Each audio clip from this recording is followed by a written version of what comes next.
پادری نے اعلان کیا کہ جس کو جنت خریدنی ہے وہ ہم سے رابطہ کر سکتا ہے، اور جاہل لوگ جنت حاصل کرنے کے لیے بڑی سے بڑی رقم ادا کرنا شروع ہو گئے۔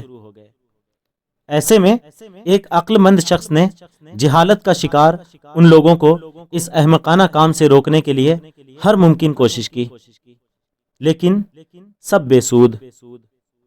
آخر ایک دن اس کے ذہن میں ایک ترکیب آئی۔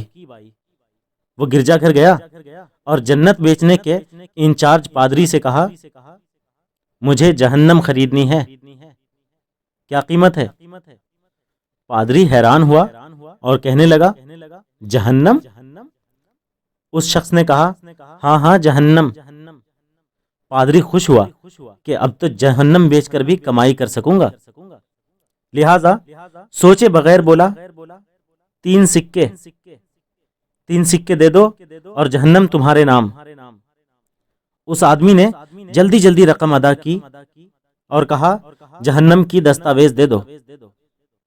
پادری نے کاغذ کے ایک ٹکڑے پر لکھا، جہنم کی دستاویز۔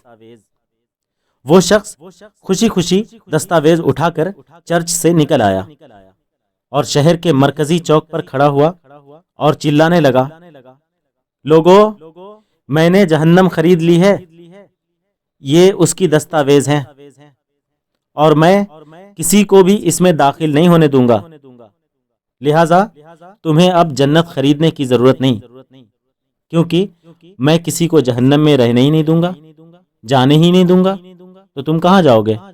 جنت میں۔ یہ شخص کون تھا پتہ ہے؟ یہ شخص تھا سقراط، لازوال دانشور سقراط۔